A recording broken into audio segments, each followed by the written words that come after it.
You know those car commercials where the cars are like flying over the dunes and it's a Land Cruiser maybe, and there's dirt everywhere and it's on the sides of the windows and it's very exciting. Okay, one person knows. Good enough. Okay, 2, 3. So we were in that car commercial. Not anyone filming it, but we were in it. After our trip to Israel a couple of weeks ago, a smaller group of us went on to the United Arab Emirates, the UAE, and people have asked, what was it like? It was kind of like that wild car commercial driving over the desert dunes. It was pretty off the charts. In Dubai, the buildings are all pretty much skyscrapers. And they're not just like tall. Like the Burj Khalifa is over a half a mile tall. It makes the Tower of Babel look like a little strip mall. And it's all lit up. It makes Las Vegas look dark. It is as bright as anything you can see. They have islands that they've made, like man-made islands in the water, and they're in the shape of a large palm tree. They have a building called the Frame, which looks like a picture frame, hundreds of feet high, 300 feet across. Absolute engineering marvel. Why do they build all of this? Because they can.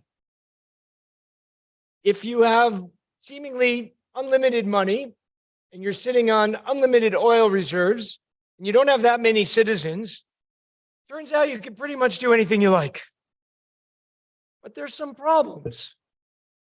Beyond the million Emirati citizens, there are 8 million foreign workers who do pretty much all of the work of the country. Now, if you're a citizen, an Emirati, then you get free healthcare, free education. And when you get married, you get your own free house that the government gives you.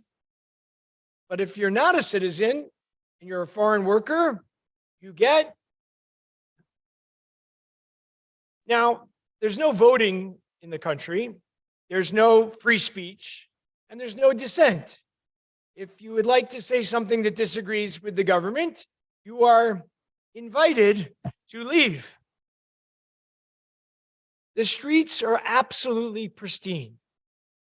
Everything looks like Disneyland, Disney World. Pick your Disney. It's a dystopian utopia. The UAE is a dictatorship. Right now, a very benevolent dictatorship, one that preaches and practices tolerance and openness. This government has even built a synagogue. This is not a common occurrence. You can't find another Muslim country that has built a synagogue. I wore my kippah everywhere without fear, and pretty much everywhere we went, we heard Hebrew. There are numerous Israeli tourists who have made this their Middle East vacation spot of choice. Now, of course, there aren't many options in the Middle East available to them, but nonetheless. And then we enjoyed many different kosher restaurants. I'm embarrassed to say that it really put Boston's kosher scene to shame. Now, at the same time, I couldn't avoid the fact that all of this openness could end at any moment. Right? We all know the danger of a dictatorship because a new dictator can come, and that can often go pretty badly as we look around the planet these days. Not that democracies are perfect either, but I digress. One change in government and the whole structure can come crumbling down. Think of the beginning of the book of Shemot, the beginning of the book of Exodus. Vayakhel melech hadash al Mitzrayim asher lo yadat Yosef. A new king arose over Egypt who didn't know Joseph. The whole government changes. Things often go badly for minorities.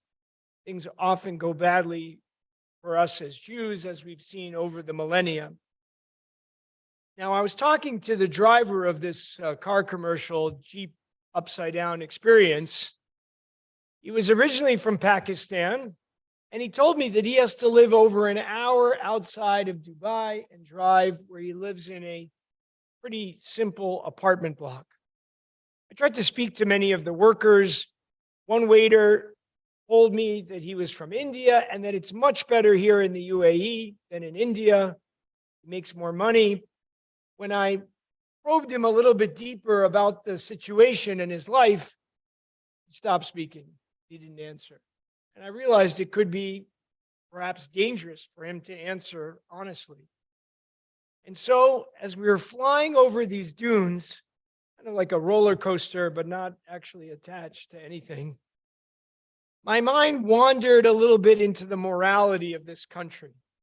How could I make sense of all of this beauty, of all of this grandeur, and the UAE's emphasis on tolerance and openness and its open invitation to Jews, at the same time with its complex relationship with its foreign workers, lack of free speech?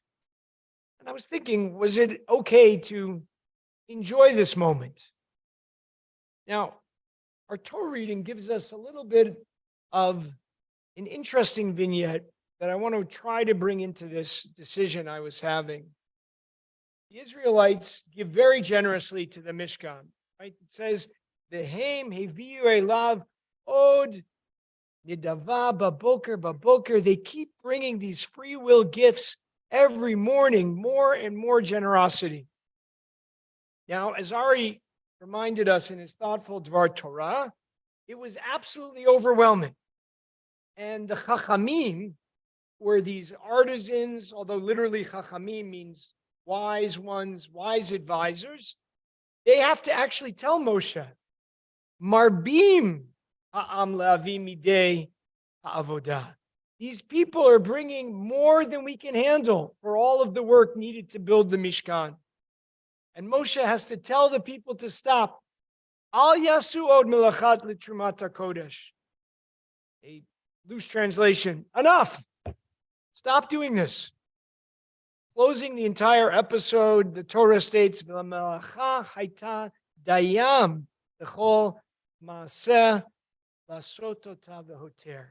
All of the people's efforts were more than enough for all the tasks to be done.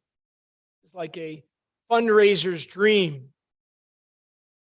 Of course, today, if people kept bringing, we wouldn't turn them away, just to let you know. They would all go in the building fund and very important.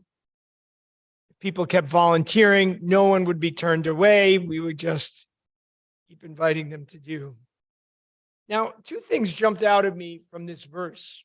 First of all, what does this word melacha mean? Melacha, work. So it means work simply. So the people are not just making donations, but it sounds like they are actually engaged in the work, right? Their generosity becomes the hallmark of their behavior, as Ari also said, right? It takes everyone to work together. Interesting, there's a commentator, the Aderet Eliyahu, not as well known, Rabbi Yosef Chaim from the 19th century, and he says that work doesn't have to be physical work, that it can also be a spiritual, emotional work. Israelites are expending so much spiritual energy on this project that they were almost burning themselves out. This was their desire to help, and maybe they needed to slow down a little bit. And then there's this really interesting word, dayam. What's the root of the word dayam? Die, which means enough. We're getting in the Pesach mood with dayanim, right? The work was enough for the people. And the question that I want to bring up is the work enough for the people or for the building of the Mishkan? Or is it both? I'll bring another commentator from the 19th century, the Sfat Emet. He cites a midrash about how the creation of the universe is like the building of the Mishkan. And just as how God had to stop the creation, midrash says, like, the heavens and the earth were expanding ceaselessly. I think they exactly knew about the expanding universe from physics, but maybe they did. The universe is just expanding too much, and God is telling the universe to slow down. And similarly, here in the building of the Mishkan, right, the people are being told to slow down and take a break. This need to say to ourselves, die, it's must speak, it's enough, is a lesson for all of us. We need breaks from our work, from our thinking, from our evaluating, from worrying, from trying to fix everything. Moments when even in all the things we want to do to help in this world, we can stop and appreciate, stop and enjoy. We should appreciate that Dayam means it's enough for us. At the end of a day, the end of a week, we need to stop and maybe not keep going. That's not to say that we disengage from the sacred work that we're involved in, from the repair of the world that motivates us on so many levels.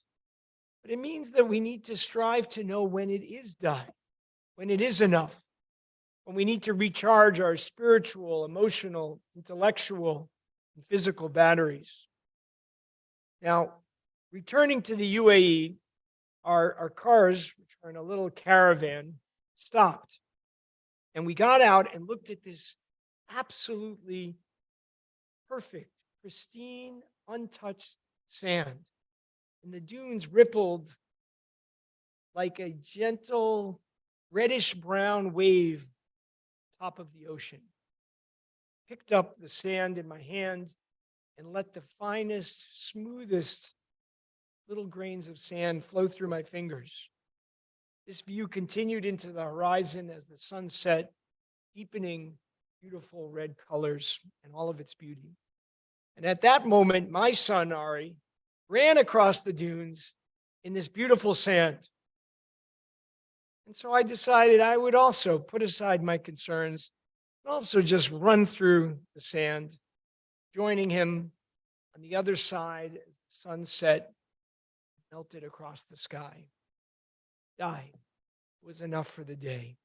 We could stop and enjoy a little bit. Shabbat Shalom.